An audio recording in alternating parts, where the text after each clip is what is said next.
सुबह 10 बजे से लेके 11 बजे के बीच में आप लोगों के बीच में उपस्थित हूँ। सबसे पहले तो एक बात बता दूं, इनके कई सवाल हैं। नाम है इनका संजय गहतोड़ी। ये हैं चंपावत उत्तराखंड से। 26 जनवरी 1993 सुबह 7 बजे। इस आधार पर आपकी कुंडली जो बनती है 7 बजे ही है ना, हाँ, प्रातः 7 बजे। अब इस आधार पर आपकी कुंडली जो बनती है वो बनती है मकर लग्न की। अब एक बात जो कि बहुत अच्छे तरीके से समझने वाली है कि ये कुंडली मकर लग्न की है पर फिर भी श्रेष्ठ बनती देखी जा रही है लग्न, नवमांश और दशमांश की दृष्टि से, कि यहाँ पे सूर्य, बुध और शनि एक साथ बैठ करके आपके काम को मतलब थोड़े विलंब से ही सही पर कराते नजर आ रहे हैं। ध्यान से समझिएगा। सूर्य, बुध और शनि, सूर्य यहाँ पे बन जाते हैं जन्म कुंडली के अष्टमेश, बुध यहाँ पे भाग्य के अधिपति, भाग्य का बल, भाग्य भाव में गुरु का बैठना ये व्यक्ति के धार्मिक पक्ष को मजबूत करेगा। उसके बाद आयु देंगे ये सूर्य, और शनि जो बैठे हैं वो लग्न के अधिपति, लग्न में शश महापुरुष योग भी लगा रहे हैं। यही शनि नवमांश कुंडली में दशम भाव का अधिपति होता है और वहां पे जाकर के पंचम भाव में योग कारक स्थिति बना रहे, जहां के अधिपति सूर्य लग्न में बैठे हैं। तो ये अच्छी बात हो जाती है दाम्पत्य के बाद की स्थिति को। और नौकरी आदि के लिए अगर देखते हैं तो दशम भाव के अधिपति शुक्र जाकर के पंचम भाव में मित्र की राशि में, मित्र से निकट और चंद्रमा के साथ बैठे हैं, जो कि सप्तमे से, यानी कि चतुर्थ और सप्तम और दशम, ध्यान से, सप्तम और दशम दोनों ग्रह एक साथ जहां धन भाव को मजबूती दे रहे हैं, वहीं जन्म कुंडली में महाधनी योग भी लगता हुआ देखा जा रहा है। जन्म कुंडली में अगर गौर करते हैं तो सुख भाव के अधिपति का ऋण में और रोग में जाना व्यक्ति को यह इशारा कर रहा है कि कभी किसी को पैसे न दे, क्योंकि शुक्ल पक्ष के तृतीय तिथि के चंद्रमा पापक होते हैं, दोगे तो फंस जाएंगे। ऐसी स्थिति, माता के स्वास्थ्य को लेकर के थोड़ा सा ध्यान देने की आवश्यकता होगी। माता रोग में फंसी हैं, इस वजह से और भी बात बन जाती है। दूसरी बात है कि धर्म का पक्ष बहुत अच्छा है, क्योंकि शुक्र चंद्रमा यहां लग्न में द्वितीय भाव में बैठे हैं। ये व्यक्ति की वाणी को, व्यक्ति के प्रभाव को, व्यक्ति के धन को, व्यक्ति के संचय करने की स्थिति को और व्यय की स्थिति भी अगर देख रहा हूं तो आप थोड़े बाहर निकलो अपने जन्म स्थान से। तैयारी भी कर रहे हैं तो थोड़े दूर जाकर के तैयारी करिए तो लाभ ज्यादा मिलेगा। गुरु यहां पे बैठे हैं बुध की राशि में और बुध लग्न में। बुध और सूर्य का लग्न में बैठना व्यक्ति को ऑब्जर्वेटिव, बुद्धिमान, नैसर्गिक रूप से बड़ा समझदारी से निर्णय लेने वाला।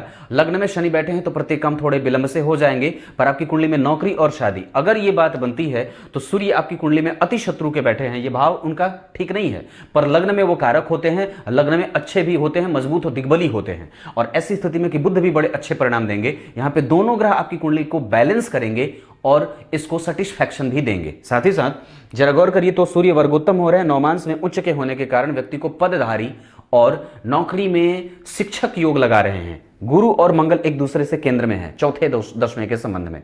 मंगल का संबंध जन्म कुंडली के लग्न से बन रहा है, उसकी उच्च दृष्टि जन्म कुंडली के लग्न पे, 7वें के बाद 8वीं दृष्टि यहां पड़ेगी। तो ऐसी स्थिति में जहां पराक्रम बढ़िया, व्यक्ति का अकर्मण्य न होना, मेहनती होना, सूर्य बुध का लग्न में बैठना व्यक्ति को चिरंजीवी बनाता है, यशस्विता प्रदान करता है, लाभ की स्थिति को देने वाला हो रहा है और व्यक्ति को तीव्रतम विकास उन्मुख बनाता है। क्लियर है यहां तक? धर्म का पक्ष बहुत अच्छा, गुरु अकेले, पितरों का आशीर्वाद मिले, व्यक्ति को अपने पूर्वजों के निमित्त दीपक दान करना चाहिए, दीपक जलाना चाहिए। लग्न में सूर्य और बुध का बैठना शनि के साथ, ऐसी स्थिति में व्यक्ति के नौकरी के चांसेस कई गुना बढ़ जाते हैं।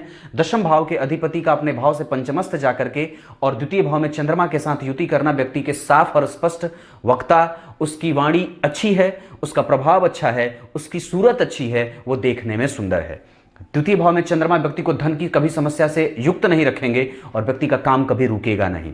नवमांश कुंडली में विवाह के बाद की स्थिति देखते हैं तो राहु, चंद्रमा, मंगल बैठे हैं। उच्च का यहाँ पे जो चंद्रमा, उच्च के सूर्य, और इसकी यहाँ की स्थिति अगर देखता हूं तो सप्तम भाव के अधिपति शुक्र जाकर के अपने भाव से पंचमस्त, बुध और शुक्र का परिवर्तन होना। ऐसी स्थिति में धनदायक, लाभदायक तो होंगी स्थितियां, पर यहाँ पे सूर्य की दृष्टि पड़ जाने से पत्नी कभी कभी कड़वी बोलने वाली, कठोर और नौकरी में या फिर समान वेतन पे काम करने वाली भी देखी जाती हैं।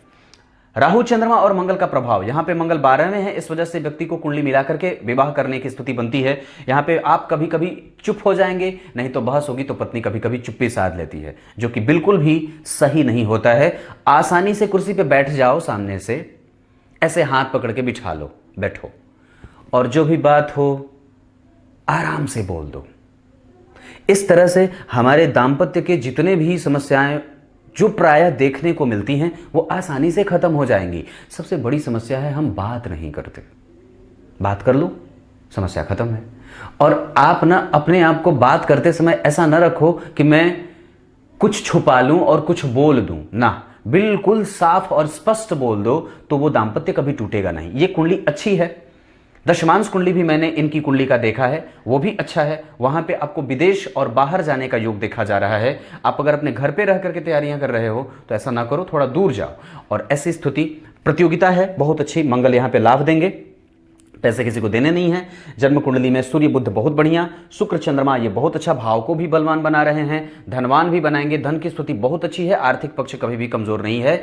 और इसके बाद शनि का लग्न में बैठना और जन्म कुंडली में यहाँ पे गुरु की उच्च राशि का निर्माण होना और मंगल और गुरु का एक दूसरे से केंद्र में जाना, गुरु और चंद्रमा का षडाष्टक में जाना भी कई बार निष्फल होता है, कमजोर करता है। वैसे आपकी कुंडली में राहु और केतु नीच के हैं, इस वजह से शेयर सट्टेबाजी लॉटरी आदि में पैसे ना लगाएं, सूदखोरी का काम आप कर सकते हो, ये बात बनती है। आप पराक्रमी होंगे क्योंकि राहु की 5वीं दृष्टि यहां जा रही है, यहां का अधिपति इसे देख रहा है। छोटे भाई बहनों के साथ संबंध अच्छा रहे, कुटुंबजनों के साथ संबंध अच्छा रहे, ये बात बनती है। भाग्य का बल आपने पूछा है, बिल्कुल है, ठीक है वो, क्योंकि भाग्य स्वयं लग्न में आ रहे हैं, अपने मित्र के साथ बैठे हैं और सूर्य का साथ मिलकर के। आपकी कुंडली इस वजह से भी अच्छी है कि कुंडली में जो कमजोरी है पहले वो बता दूं तो सूर्य अति शत्रु के थोड़े कमजोर, मंगल जन्म कुंडली में अति शत्रु के वो थोड़े कमजोर। उसके बाद जो है वो आपकी कुंडली में अगर डिग्री में देख रहा हूं मैं तो यहां भी ये देख सकता हूं, अगर ये बात आदत हो जाती है कई बार। अब यहाँ पे ही देखिए तो गुरु भी थोड़े कमजोर हो रहे हैं क्योंकि वो अकेले बैठे हैं भाग्य के कारक होकर के, पर फिर भी उनकी दृष्टि अगर लग्न पे पड़ रही है तो भाग्य भाव में बैठे गुरु व्यक्ति को संतुलन से युक्त रखते हैं। आप अपनी कुंडली के समस्याओं के हिसाब से पेट का ख्याल हमेशा रखिएगा। सर्दी खांसी जुकाम आदि की समस्या हो सकती है जो कि सामान्य है, पर वो भी धीरे धीरे स्थिति के हिसाब से ठीक होती जाएगी। 23 के बाद नौकरी और विवाह दोनों देखे जा रहे हैं। अगर विवाह कभी भी करना होगा तो कुंभ लग्न कुंभ राशि की जातिका बहुत अच्छी रहेगी, कर्क लग्न और कर्क राशि की जातिका अच्छी रहेगी। दिशा के आधार पर पूर्व दिशा आपकी कुंडली में बहुत अच्छी बनेगी, ये चीजें बनती हैं। आपकी कुंडली अच्छी है, अभी शनि की दशा चल रही है, इस दशा में अपने आप को प्रूफ करो कि आप सब कुछ कर सकते हो, आपसे बेहतर कोई हो नहीं सकता है। आप मकर लग्न के हो, कर्म भाव में जो राशि बनती है वही लग्न में बनी है, कर्मठता दिखाइए, और दशा भी तो चल रही है और आप श्रेष्ठ भी तो हो और आप मजबूती की तरफ बढ़ भी तो रहे हो नित्य प्रतिदिन, तो फिर संकोच किस बात का। नमस्कार करता हूं।